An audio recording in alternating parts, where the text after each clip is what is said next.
यहाँ पे खड़े हो, बीच में खड़े हो भाई, और इधर आओ।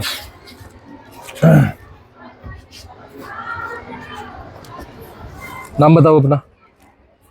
मेरा नाम अमन है, मैं कक्षा जोर से बोलो। मेरा नाम अमन है, मैं कक्षा 9 का छात्र हूँ और जेनेटिक पब्लिक स्कूल में पढ़ता हूँ।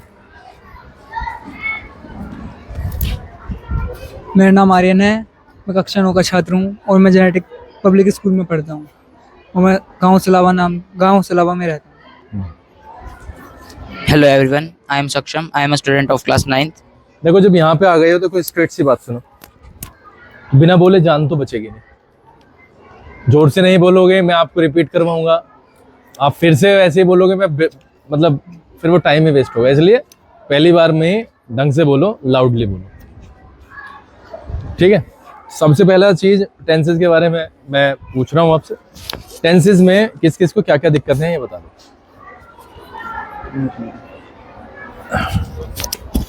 टेंसेस की दिक्कतें बताओ सर, डायरेक्ट इनडायरेक्ट और एक्टिव पैसिव में। डायरेक्ट एंड इनडायरेक्ट और एक्टिव पैसिव में दिक्कत है। क्या दिक्कत है डायरेक्ट एक्टिव पैसिव में? सर कहीं कहीं दिक्कत आ रहा है सर। जैसे सर पहले आपने सिखाए थे, पहले तो आगे थे, अब थोड़ी सी मतलब ध्यान नहीं रहे ना। नहीं, मुझे तो दिक्कत का पता करना है ना, कहाँ पे है दिक्कत।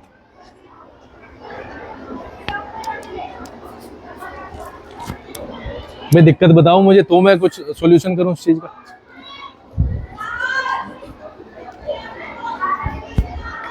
अब अगर मुझे दिक्कत ही नहीं पता होगा तो मैं क्या बताऊंगा? बटन वटन नहीं दबाना इसका। तो अगर मुझे दिक्कत नहीं पता होगी तो मैं किस चीज पे काम करूं बताओ? सवाल डिवाइड का समझना है, मल्टीप्लाई का समझाने लगूंगा।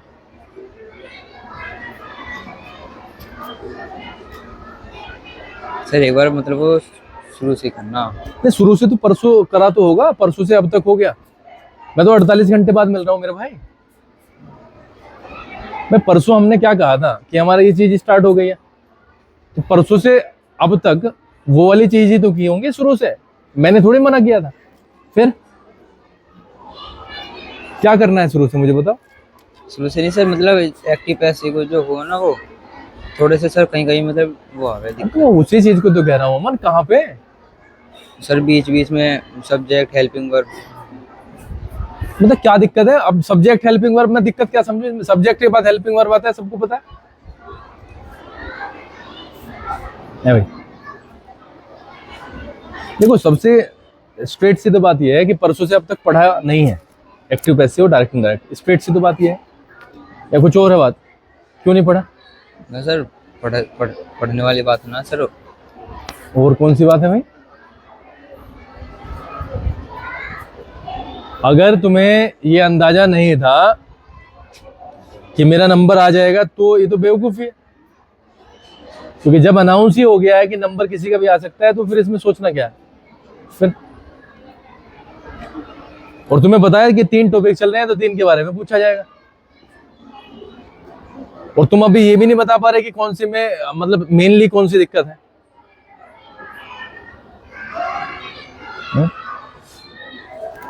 आई do not help the poor, passive बनाना।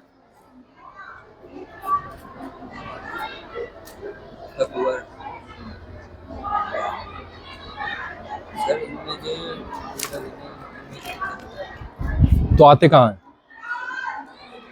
क्या डूडल्स में दिक्कत होती है? 5वीं क्लास का बच्चा वो लिस्ट याद करके बैठ जाता है। क्या क्या लिस्ट याद करते हैं? उसे याद करते हैं कि प्रैक्टिस करते हैं? मतलब लिस्ट को याद करने। 5वीं क्लास का तो 5वीं क्लास का बच्चा है, वो याद कर लेता है उसे। 10वीं क्लास 9वीं क्लास का बच्चा उसे याद करेगा? फिर लिस्ट कहाँ पे है?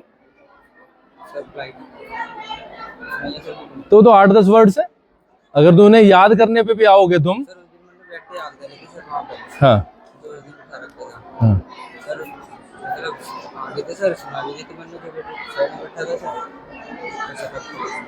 तो डूडल्स को भूल गए हो किस में कन्वर्ट होगा? तो मैं क्या बताऊं इसमें? I do not help the poor. अब बनाओ जब इस एमआर में कन्वर्ट होगा।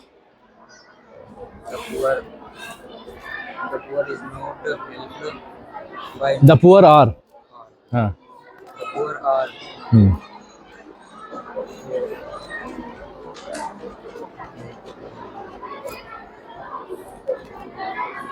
The poor are not help by me. क्या दिक्कत है इसमें भाई? मुझे दिक्कत बताओ। मेरा गला सूख रहा है सुबह से, मतलब मैं क्या करूं, कैसे करूं? मतलब जो चीज सिंपल है भाई उसकी प्रैक्टिस करनी है। हेल्पिंग वर्ब चेंज हो जाती है, मेन वर्ब की थर्ड फॉर्म लगती है, ऑब्जेक्ट से ऑब्जेक्ट की जगह पे सब्जेक्ट लग जाता है, सब्जेक्ट की जगह पे ऑब्जेक्ट लग जाता है। अब क्या बताऊं, बताओ इसमें। मुझे बताओ कि सर ये और बता दो या ऐसे बता दो, मैं तो वैसे बता दूंगा। और लेकिन जो तुम्हारा पार्ट है वो तो तुम ही करोगे। मेरी समझ मैं मुझे समझ नहीं आ रहा कि कर क्या रहे हो। She will sing a song. A song would sing by her, sung by her. Will का वुड हो जाएगा।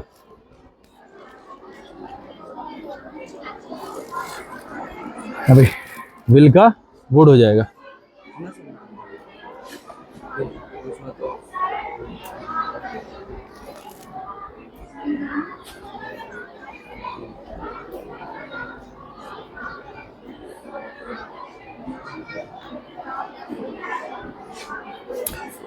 She will sing a song Hindi में क्या क्या होगा इसको ट्रांसलेट करके? जैसे गाना गाएगी। I did not see the Taj Mahal last year. Hindi में मैंने पिछले वर्ष ताजमहल सही बोल। I did not see the Taj Mahal last year. मैंने पिछले वर्ष ताजमहल नहीं देखा। I did not see the Taj Mahal last year को पैसिव में बनाओ। Last year head. Last year है।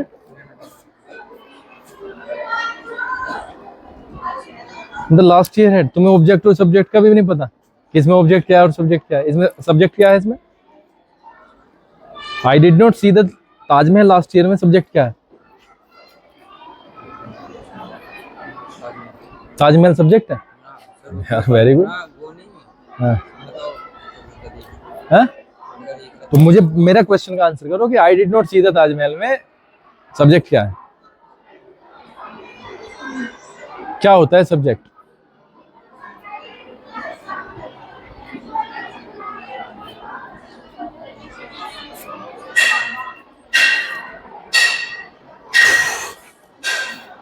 मतलब सब्जेक्ट क्या होता है ये तो बताओ। ये तो पता होगा सब्जेक्ट वाक्य में क्या करता है, कौन होता है।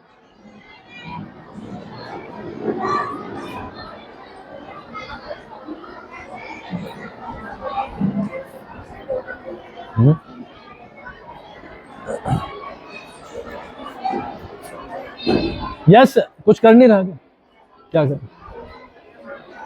जो सर काम कर रही थी। किसने किया है? I did not see the Taj Mahal last year में किसने काम किया है?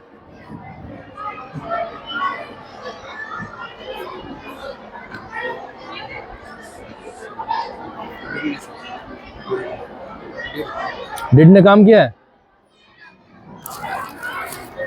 ओह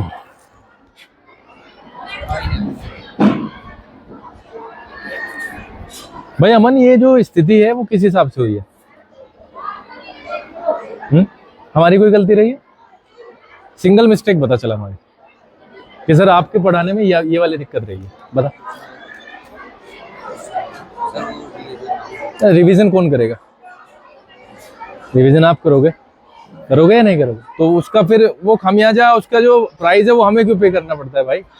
गालियां हमें क्यों पड़ती हैं अमन? सब कुछ समझा दिया, सब कुछ समझ में भी आ गया है भाई। समझ में तो आ ही गया होगा ना। अब तुम भूल गए हो प्रैक्टिस की कमी की वजह से, तो उसमें फिर हम क्यों फंसेंगे बीच में? सर क्या करा सर, उस दिन बैठने सारी प्रैक्टिस करी थी। पर सर अब थोड़ा सा कहाँ भूल गए? तो सब्जेक्ट का भी नहीं पता। ये तो सब्जेक्ट भी नहीं पता। दो भाई। I did not celebrate Diwali last year. बनाओ आर्यन, आगे आ जाओ। क्या? I did not celebrate Diwali last year. I did not celebrate Diwali last year. Diwali, the Diwali, दा मैंने लगाया है? I did not celebrate the Diwali. मैंने तो नहीं लगाया था। Diwali, Diwali was not celebrated by me last year. I shall drive the car. The car shall be driven by me. Driven तो होता है नहीं, ड्रिवन होता है। पहली बार द कार के साथ में शैल नहीं लगेगा। The car will दोबारा। the car will be driven फिर ड्रिवन। जब मैंने स्ट्रेट बता दिया ड्रिवन है, तो इसमें आप झिझक कैसी है? क्या है? बस तो फिर आई do not attend the class. I do not attend the class. The class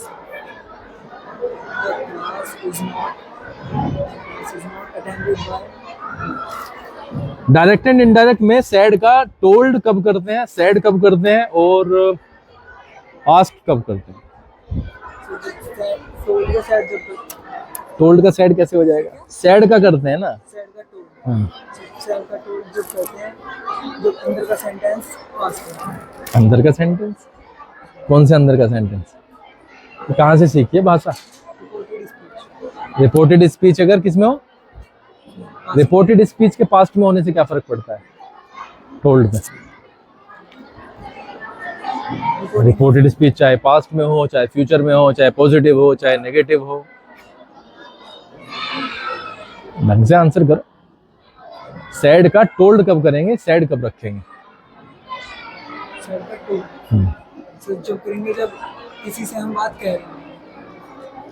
तो क्लियरली आंसर करो ना, कहाँ कहाँ पे आता है ये, कब से मतलब किस स्थिति में सैड हो जाएगा, किस स्थिति में टोल्ड होगा, किस स्थिति में आस्क्ड होगा। मैं इतने सारे क्वेश्चन अपने मुंह से करूंगा, मेरा गला सूख गया। said का said जब रहेगा जब हम जब सामने कोई उसे जुड़ा ना हो, तो उसे जुड़ा ना हो तो उसे जुड़ा ना हो। तो उसे तो आप ये कह सकते हो कि सर अगर रिपोर्टिंग वर्ब में अब मुझे बताना ही पड़ेगा जो मैंने बताया था।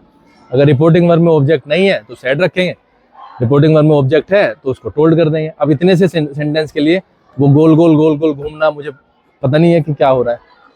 अब जब क्लैरिटी के साथ में पढ़ोगे नहीं घर पे बैठ के मेहनत से, तो यही वाली चीज होगी। आस्क कब करेंगे? आस्क कब करेंगे?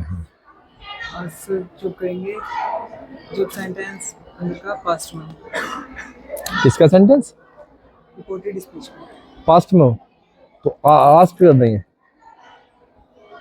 सेकंड फॉर्म में जाएंगे सब किसी के साथ। अरे भाई सैड की तो अपने आप ही सेकंड फॉर्म थी, तो आस्क तो आएगा ही सेकंड फॉर्म में। उसका पास्ट से क्या मतलब है रिपोर्टेड स्पीच के? तो डायरेक्ट एंड डायरेक्ट में थोड़ी सी दिक्कत है। क्या दिक्कत है? थोड़ी सी रिवाइज ठीक से तो रिवाइज तो तुम करोगे, कल संडे था, क्या करा था? ये तो बिल्कुल बेसिक पूछ रहा हूँ मैं, मैंने तो कुछ एडवांस लेवल पे पूछा ही नहीं है। मैंने तो फंसाने वाली कोई चीज ही नहीं है इसमें। स्ट्रेट है। सैड का आस्क कब होता है? इंटरोगेटिव में जैसे ही आओगे सैड का आस्क हो जाएगा। अब इसमें कौन सा एडवांस चीज थी जो प्रैक्टिस नहीं हुई? नहीं, प्रैक्टिस की नहीं है तो फिर ये वाली चीजें होंगी। प्रैक्टिस नहीं की है मेरे भाई, क्योंकि ये तो पहली लाइन है, सक्षम सबसे पहले यही बताया जाता है। तो इसमें तो हम अंदर गए ही नहीं है। अगर प्रैक्टिस होती तो फर्स्ट थिंग यही होती जो मैंने पूछी है। विल शैल किस में कन्वर्ट हो जाता है? डायरेक्ट से इनडायरेक्ट में। वुड शुड वुड और ये पता है, तो फिर मैं कैसे मान लूंगी? मतलब अंदर की प्रैक्टिस करनी। हाँ? अंदर की प्रैक्टिस में अंदर नहीं, वो तो बाहर की है। ही सेड टू मी, वो तो वुड शुड से पहले आ गया। हाँ, गलत बात। इफ कब लगता है? कोई क्वेश्चन इंटरोगेटिव है अंदर के साथ रिपोर्टेड स्पीच अंदर मतलब अंदर। अच्छा, रिपोर्टेड स्पीच का पहचान कैसे होती है बता। इनवर्टेड को मतलब तो अंदर और बाहर क्या कर रहा है मतलब? भाई इन्वर्टेड कोमा के अंदर को बोलते हैं रिपोर्टेड स्पीच। तो आप अंदर वर्ड यूज मत करो, बाहर वर्ड यूज मत। आप कहोगे सर रिपोर्टेड स्पीच का सेंटेंस ऐसा होगा, रिपोर्टेड स्पीच ये होगी, तो ऐसा हो जाएगा। बात मतलब सिस्टमेटिक करोगे तो ज्यादा अच्छा होगा। इफ कब लगता है? so जब रिपोर्टेड स्पीच इंटरोगेटिव हर केस में तो इफ नहीं लगेगा। First time first type. Second type में क्या लगता है? सेकंड टाइप में क्वेश्चन वर्ड कौन सा क्वेश्चन वर्ड? जो रिपोर्टेड स्पीच में यूज होता है। मैं 5 घंटों से अखबार पढ़ रहा हूं, बनाओ इंग्लिश में। कनिका वायर है, वायर है। I have been reading हाँ, I have been reading the newspaper. I have been reading newspaper for 5 hours. कितनी देर में मुझे ये क्लियर करके दे दोगे? Sentence है। तीनों के तीनों चीजें फ्लाइट है तुम्हारे पास में आधा घंटा। मुझे क्या पता भाई, आपस में पूछो मुझे। फ्लाइट से क्या करना है? फ्लाइट से थोड़े डाउट्स होंगे। डाउट तो लिख रखे होंगे, नहीं तो लिख रखे नहीं होंगे। परसों से क्या कर रहे हो? पर ऐसे डाउट पढ़ के क्लियर कर रहे हो क्या? देखो, अगर तुम दूसरे का मूड जानबूझ के खराब करोगे तो फिर दिक्कत होती है। अगर ऐसे पढ़ के क्लियर हो जाते तो फिर रफ नोटबुक किस चीज के लिए होती है और फेयर नोटबुक है? तो जो मेरी डाउट है वो मैं अपनी नोटबुक पे उसको लिखूंगा या मतलब ऐसे छोड़ दूंगा उसे? और अगर सपोज करो तुम्हें चलो ऐसे नहीं करते तो तुम्हारी किताब कहाँ पे है? तो तुम्हें एक किताब लेनी चाहिए। तो दूसरे के भरोसे कब तक बैठे रहोगे कि वो लाएगा तो मैं अपने डाउट क्लियर करूंगा? कर लो, कहाँ से करोगे डाउट क्लियर? जल्दी से यार लिस्ट बनाओ, फटाफट करना शुरू करो। आधे घंटे में मिलूंगा मैं। हाँ चलो, हद कर दिया आर्यन। हाँ जी, आपको कितना टाइम चाहिए? Half an hour. चलो, कहाँ पे कौन से पोर्शन में दिक्कत है?